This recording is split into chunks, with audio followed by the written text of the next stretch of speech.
El segundo y último bloque de este congreso, que tiene dos ponencias. La primera de ellas, el manejo de conflictos sociales en la actividad minera, que está a cargo del doctor Vito Berna Coronado, a quien invitamos a acompañarnos a este estrado. Estudio Grau, especialista en management y políticas de regulación ambiental, así como en la prevención y manejo de conflictos sociales relacionados con materia ambiental. Ha sido asesor y defensor adjunto en temas ambientales e indígenas de la Defensoría del Pueblo, así como consultor del Consejo Nacional del Ambiente. Es profesor de posgrado de la Maestría de Desarrollo Ambiental de la Pontificia Universidad Católica del Perú. A continuación, dejo con ustedes al doctor Vito Berna, quien desarrollará la ponencia Manejo de conflictos sociales en la actividad minera. Adelante. Muchísimas gracias al Colegio de Abogados por la invitación. Para mí es un privilegio, y comentaba en el almuerzo que es una de las pocas veces que he venido a Arequipa, no para mediar en conflictos, sino para exponer en un evento de esta naturaleza, por lo cual estoy realmente muy contento. Quisiera repasar con ustedes un inventario de causas de los conflictos en general. Vamos a ver qué responden los analistas cuando se les pregunta cuáles son las causas de los conflictos, qué responden los empresarios, qué responden las autoridades locales, qué responden los dirigentes. Creo que es importante partir de este análisis para un poco decantar mi exposición. Okay. Un analista considera que los conflictos están relacionados con la capacidad, digamos, el boom minero, ¿no es cierto?, ha sido de tal magnitud que no ha permitido a la regulación, es decir, al aparato institucional peruano, fiscalizar adecuadamente, ¿no es cierto? Es decir, por un lado crecieron las inversiones, pero al mismo tiempo se mantuvo la capacidad de fiscalización del Estado. Luego se habla de una tendencia a reducir el conflicto, es decir, desde el aparato estatal o desde la sociedad se dice, bueno, el conflicto en realidad es, dos puntos, la obra de radicales, la obra de agitadores, personas confundidas, personas manipuladas, ¿no es cierto? Se habla de, digamos, monocausas, ¿no? Como si el conflicto fuera un fenómeno tan simple como para ser explicado por una sola causa. Esta tendencia a reducir, a simplificar el conflicto, lo termina siendo más complejo. El temor a lo desconocido no está siendo entendido por el Estado. Este otro analista, y repito, no son mis apreciaciones, estoy trayendo a esta exposición opiniones de analistas. Este analista considera que el Estado normalmente no le ha creído a la gente. Cuando la gente dice, tengo miedo a la contaminación, el Estado ha dicho, no, en realidad quieren dinero, o en realidad es un comportamiento oportunista para conseguir algo, y entonces dicen que tienen miedo, pero en realidad no están, ¿no? Se habla también de inexistencia de incentivos de largo plazo y se refiere al caso de las juniors, ¿no es cierto? Se ha dicho en este congreso que la relación minera es una relación de largo plazo, 30 años, 40 años, ¿no? Pero para este analista eso es parcialmente cierto. Este analista considera que hay empresas junior que en realidad lo que buscan es explorar y luego, digamos, vender el proyecto. Y entonces tienen incentivo de corto plazo. Y ese incentivo de corto plazo hace que su relacionamiento comunitario no esté, digamos, rodeado de las garantías necesarias, ¿no? Otro analista habla de la forma de otorgar concesiones mineras. Para este analista es un problema la forma en que el Perú otorga concesiones mineras, y esto genera conflictos. El canon, que es utilizado políticamente, es decir, los gobiernos regionales invierten la plata del canon cuando la invierten en bolsones electorales, es decir, en la zona urbana, y por lo tanto las áreas rurales no sienten la inversión porque no hay electorado significativo en esas zonas. Algunas ONGs tienen un enfoque micro del desarrollo, es decir, para la ONG el desarrollo es de la comunidad donde trabajan, es decir, no sé, la actividad acuícola, la piscigranja, ¿no es cierto? Algo muy pequeño. Para el Estado, en cambio, el desarrollo es macro, y entonces yo necesito grandes proyectos mineros para generar incremento de recaudación fiscal y mejorar servicios públicos como educación, salud. Entonces, este conflicto entre la visión macro del Estado con la visión micro de las ONGs genera conflicto. Y finalmente, se habla del régimen de propiedad de la tierra, ¿no? Este tema de que sería mucho mejor que la propiedad de los recursos naturales, que existe identidad entre el propietario de los recursos naturales y el concesionario minero. Pasemos al empresariado. Algunos empresarios consideran que el principal problema es la ausencia del Estado, es decir, comunidad y empresa están solos en el campo. Y esta soledad genera conflictos y genera que no haya un tercero neutral que pueda ayudarlos a llegar a acuerdos. Mencionan que normalmente las preocupaciones por el agua, el tema de inflación interna, es decir, cuando llegan los proyectos, normalmente en la zona podría darse un incremento de los precios, una pequeña inflación o una gran inflación, ¿no es cierto? El temor a la contaminación son temas reales, ¿no es cierto?, que se dan, y eso genera tensiones entre la relación entre la empresa y la comunidad. Hay una concurrencia por el mercado de mano de obra, es decir, aquellos sectores económicos que preexistían al proyecto minero, llámese agricultura u otros, ¿no es cierto?, ven incrementado su acceso a mano de obra porque muchos se van a trabajar a la mina, entonces es más caro contratar el jornal, y entonces eso genera una tensión también adicional. Y finalmente se habla de que el canon está mal diseñado, porque el canon, si no se invierte, no revierte al Estado, se queda en la región. Entonces, entre una plata que revierta al Estado y una plata que no revierta al Estado, la autoridad va a elegir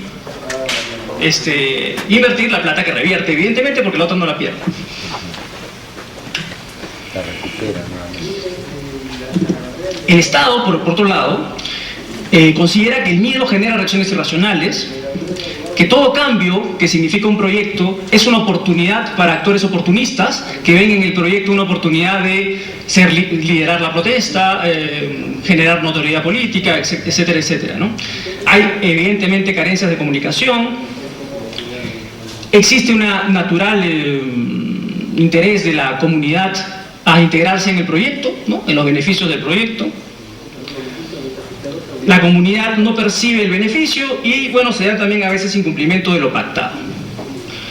Los líderes locales hablan del pasado de la actividad minera, de los pasivos ambientales, incumplimiento de normas legales, débil fiscalización por parte del Estado, desigual participación en los beneficios, y consideran que el Estado está parcializado a favor de la inversión. ¿Qué piensa la gente? ¿No? Ya hemos hablado de actores, ahora ¿qué piensa la gente? La gente, cuando uno se le pregunta por qué protesta, la gente responde porque tiene miedo a una afectación ambiental, en la mayor parte de los casos, por una supuesta contaminación generada, por un incumplimiento de los compromisos, demandas de compensación, demandas al desarrollo local, presencia ilegal o que ellos consideran ilegal de la empresa, aparente afectación urbana, entre otras cosas. Esto es un poco lo que tenemos, señores. Ya hablaron los analistas, ya hablaron los empresarios, ya habló la población. De todo esto, ¿qué nos queda, digamos, más o menos claro? Que el conflicto es un evento absolutamente complejo. Y quedémonos con esta idea por un momento. Luego, quisiera hablar de la pirámide de Maslow, ¿no? Los seres humanos, o sea, todos nosotros, básicamente tenemos estas necesidades, ¿no? Tenemos las necesidades fisiológicas, alimentación, seguridad, afiliación, tenemos necesidades de reconocimiento y autorrealización. Todos los seres humanos tenemos estas necesidades. Y vamos a pelear, escúchenme bien, vamos a pelear por conseguirlas. ¿O no? ¿O no? Por supuesto que sí. Entonces, el conflicto básicamente es comportamiento humano, señores. Es el resultante de un comportamiento humano. Y eso a veces se nos olvida. Creemos que estamos en conflicto con seres de otro planeta. El humano es el que... ¿No? Y no, pues. Estamos en conflicto entre personas diferentes, pero iguales en dignidad. Y el comportamiento humano es determinado por valores, por principios, por creencias, por sentimientos y también, a veces, por la razón. A veces. ¿Ya? Pero normalmente Nuestro comportamiento lo determinan los sentimientos, las creencias, las percepciones. Por lo menos eso es lo que dice la filosofía posmoderna, contrariamente a lo que decía la filosofía moderna. Entonces, intuitivamente, los analistas hablamos de ¿qué? De causas del conflicto. Usamos la razón. Pero la gente que está en los conflictos no se mueve por la razón, se mueve por los sentimientos. Entonces, aquí tenemos un punto de quiebre. Aquí hay un dato significativo en la gestión de conflictos mineros o de cualquier índole que tiene que ver con cómo me relaciono con el otro, cómo trato al otro. Y acá quisiera traerles a colación una anécdota. Un día en un encuentro con líderes indígenas, cuando desempeñaba ese cargo en la defensoría, le pregunté a un líder indígena qué cosa era la consulta para él, y me dijo respeto. Y esto tiene que ver con esto, ¿no es cierto? Y entonces, cuando hablamos de comportamiento, hablamos de ética. Entonces, cuando hablamos de conflicto, tenemos que hablar de ética, porque la ética es la ciencia del comportamiento. Recomendación general, avanzar hacia una consolidación institucional del país. 1. Y 2, sensibilizar a los actores en los conflictos sobre la dimensión humana del problema.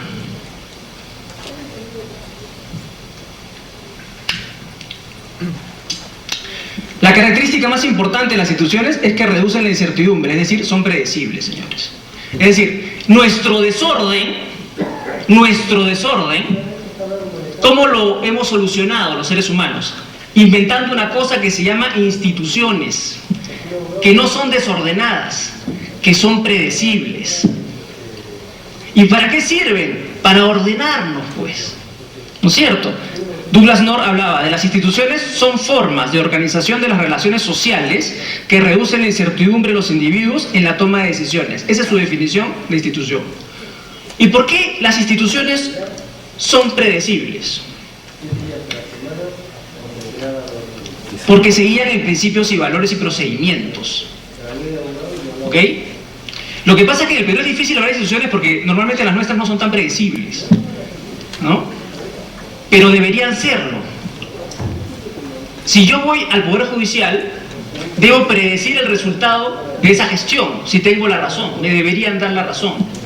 Porque no es arbitrario, porque se guía por valores, por normas y por procedimientos.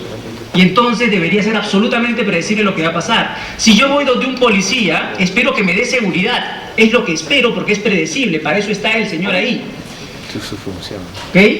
Así funcionan las instituciones. ¿Y qué generan las instituciones cuando son predecibles? Generan confianza. La gente cree en la institución. Y eso es el principal valor para evitar conflictos, la confianza. ¿De qué estoy hablando entonces? A ver, tenemos que avanzar hacia consolidar instituciones que sean creíbles, es decir, que sean predecibles, ¿no es cierto? Y esa es una reforma de fondo del aparato estatal peruano, de fondo. Pero hay un segundo nivel de reformas. Tenemos que tener mayor presencia del Estado en las zonas de extracción. Tienen que haber más servicios en las zonas de extracción, porque la gente si no le va a pedir toda la mina siempre. Fortalecimiento de las instituciones de la institucionalidad ambiental central y regional. La institución ambiental tiene que hacer su trabajo, tiene que darle confianza a la población de que el proyecto está regulado y controlado.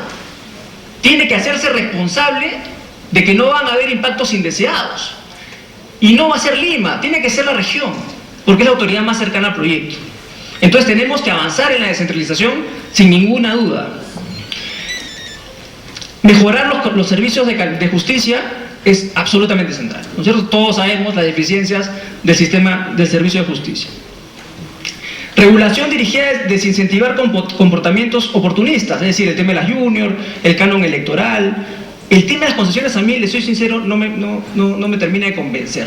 Yo no estoy tan convencido de que había que cambiar el tema de los otorgamientos de concesiones, pero eso no es un tema que quiera desviar la conversación por ahí. Falta de capacidades descentralizadas para la ejecución de capital, también. Eso ya se ha repetido, ya es casi un consenso nacional que los gobiernos regionales en general necesitan capacidades de ejecución. Nueva distribución del canon, bueno, ahí estamos en un problema bastante grave, ¿no? A ver quién le pone el cascabel al gato. Y el tema de los partidos políticos, ¿no? ¿Qué son los frentes de defensa, ¿no? Tal vez ocupan vacíos que debieron ser llenados por los partidos políticos, tal vez, ¿no? Y fortalecimiento, y un tercer nivel, fortalecimiento de los instrumentos de gestión ambiental y social. Tenemos que ir a una gradual aumento o mejora de los estándares ambientales. El proceso de evaluación de impacto ambiental tiene que ser un proceso creíble, ¿no es cierto? La gente no cree en la evaluación de impacto ambiental y eso tiene que ser solucionado de alguna manera, porque es una causa de conflictos. La participación ciudadana y el derecho a la consulta. A ver, el derecho a consulta no es un tema que yo deba desarrollar, pero me siento comprometido con el tema del derecho a la consulta. Porque trabajé en la Defensoría en esa época, porque participé en la elaboración del proyecto de la iniciativa legislativa de consulta y porque creo en el instrumento. Y me voy a demorar 30 segundos en decirles lo que pienso de esto. Primero, el derecho a la consulta ya estaba en la mente de los pueblos originarios antes. Y la prueba es Bagua. Es decir, la ley no crea ningún derecho. Ya estaba creado por el convenio 169 en el 93. Y no solamente que estaba creado, sino que ya estaba apoderado. Las comunidades se lo habían apropiado.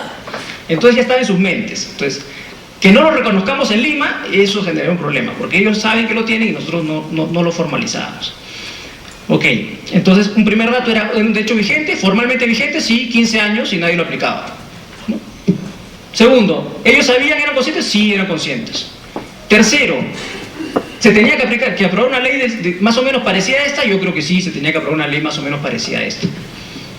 Ahora, esta ley, su principal significado, señores, y se lo digo de corazón, es que es un símbolo, es un signo, es un gesto del Perú formal hacia el Perú excluido, diciéndole, oye, ya me di cuenta que estás ahí y me importas y te tomo en cuenta.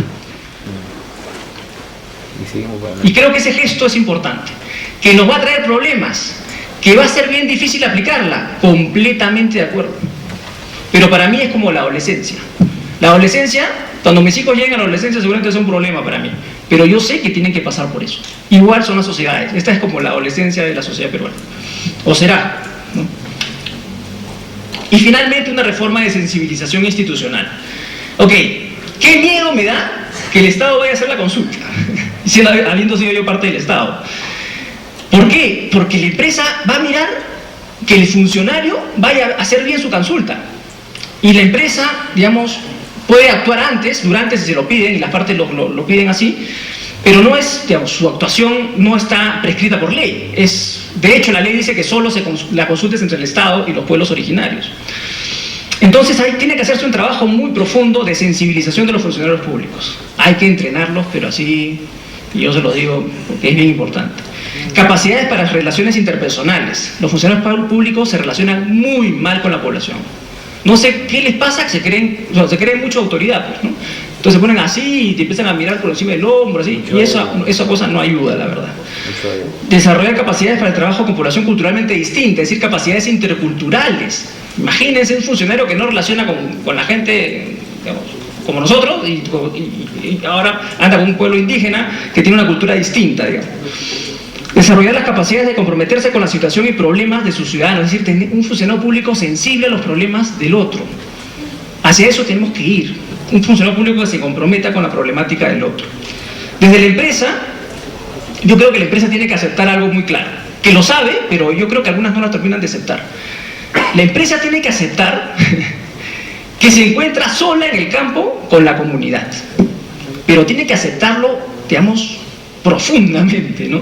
Porque yo creo que siempre la empresa espera que el Estado lo ayude en algo, ¿no? Y el Estado está lejos, ¿ah? Y no quiere ir, además, ¿ah? Entonces, esa soledad, esa situación de soledad de la empresa tiene que traducirse en organización, gestión y cultura organizacional para afrontar la situación de soledad. Es decir, la empresa tiene que prepararse para una relación de largo plazo sin el Estado. Casi como prepararse para un matrimonio.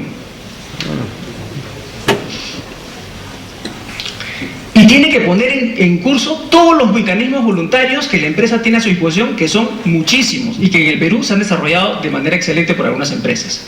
Entonces, La alta dirección de la empresa tiene que, primero, generar políticas corporativas, de transparencia.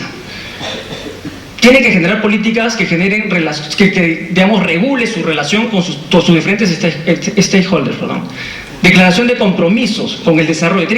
O sea, la alta dirección tiene que comprometerse con el desarrollo de su comunidad vecina. Y tiene que ser un compromiso explícito. Y tiene que tener códigos de ética. Fundamental. Hablé de que el conflicto es básicamente comportamiento humano. Y el comportamiento humano, digamos, le hace mucho bien, digamos, al comportamiento humano regirse por algunos principios éticos. Sobre todo cuando quieres evitar conflicto.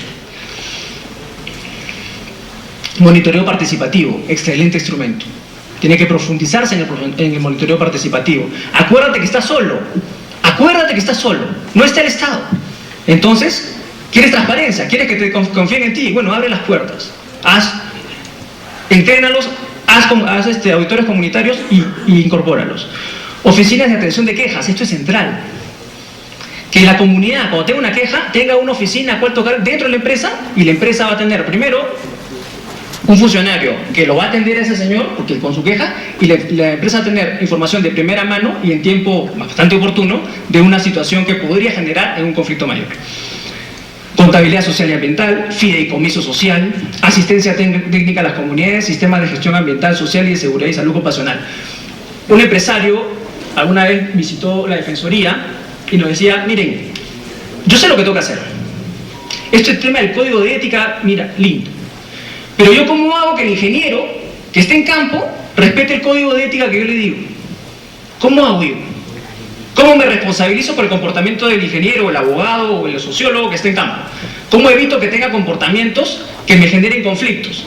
Bueno, un mecanismo son los sistemas de gestión. No son perfectos, pero ayudan. Sistemas de gestión voluntarios, la ISO 14000, sistemas de gestión de responsabilidad social, procedimientos, manuales, entrenamiento. O sea, tiene que haber una cultura organizacional preparada para que toda la organización, y eso se puede hacer, yo se lo digo, se puede hacer si se quiere, esté entrenada para el relacionamiento comunitario. Nunca olvidar, preocupación por los recursos sensibles para la comunidad. Agua, suelo, paisaje, cultura. Yo sé, como proyectista, cuáles son los temas sensibles en el lugar donde voy a explotar. Nunca lo olviden.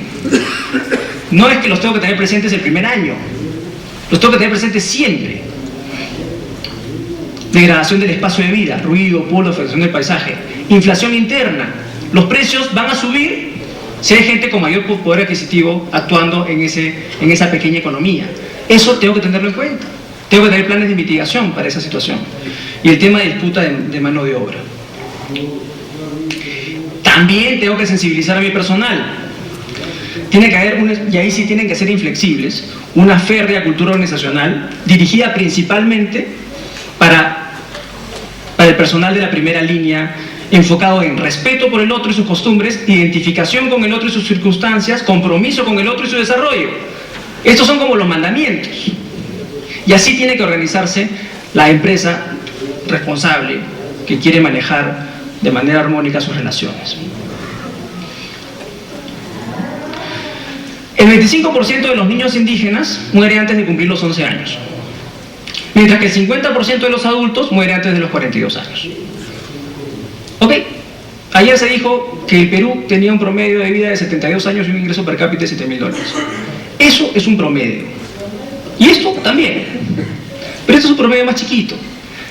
Entonces, con este promedio, ¿es normal o ustedes no se sentirían excluidos? No sentirían una cierta injusticia en el ambiente, no sentirían miedo y no sentirían abandono. Si ustedes lo sentirían, ¿por qué ellos no pueden sentirlo? De hecho, es absolutamente racional que lo sientan. Estas son las cifras de los conflictos sociales de los últimos 5 años, más o menos. Bueno, como ven, están bajando. Tuvieron un pico impresionante de casi 300 conflictos sociales en el año 2009 y Y desde ahí en adelante los conflictos han mantenido una tendencia hacia abajo. En el Perú las cosas, digamos, no pasan por casualidad. No es que, digamos, Dios miró al Perú y dijo, bueno, sí, muchos conflictos, hay que empezar a ayudarlos, y empezó a obrar milagros. De hecho, el diálogo se ha abierto camino. El diálogo genuino y el no tanto, el no tan genuino, los dos se han abierto camino. En el octubre del 2008, de los conflictos activos, solo el 26% tenía mesa de diálogo. Hoy día, bueno, no hoy día, para julio del 2011, de todos los conflictos activos, el 63% tiene mesa de diálogo. Esta podría ser una de las explicaciones por las cuales los conflictos están retrocediendo de manera, digamos, sostenida pero lenta. Para despedirme, quisiera, digamos, citar a Habermas. Decía que el crecimiento de los sistemas y redes multiplica las posibilidades de contacto y comunicación. Sin embargo, no provoca per se el ensanchamiento de un mundo compartido intersubjetivamente, ni la concatenación de puntos de vista y temas a partir de los cuales se forman los espacios públicos y políticos. Mi abuelita, si leyera esto, podría decirme que si antes las mentiras tenían patas cortas, hoy día ya casi no tienen patas. Todos tenemos acceso a información, pero nuestra capacidad de acceder a información no ha ido de la mano con nuestra capacidad de tolerar al otro. Entonces, el diálogo genuino, personal, mediato, de personas, donde no interviene nada, es un instrumento poderoso cuando es de buena fe, sincero y se nutre de verdad. Este es el mensaje con el que quiero dejarlos. Yo creo en el diálogo, he mediado varias mesas de diálogo. De hecho, aquí en Arequipa he mediado 2. Y yo creo en la buena fe de las personas. Y les digo que no hay nada más peligroso, señores, que un radical con razones verdaderas. Los radicales siempre van a existir. Siempre. La estrategia consiste en quitarles las razones de peso. La consulta era una razón de peso y tenían razón. Los pueblos originarios tienen derecho a ser consultados. Ok, ya no se lo negamos, ahora hemos accedido a eso. Eso es un paso adelante, en mi modesto punto de vista. ¿Que nos va a traer problemas? Muchísimos. Pero creo que es un paso hacia un Perú más maduro. Tenemos que pasar por como le dije antes, tenemos que pasar por la adolescencia de todas maneras. Muchas gracias.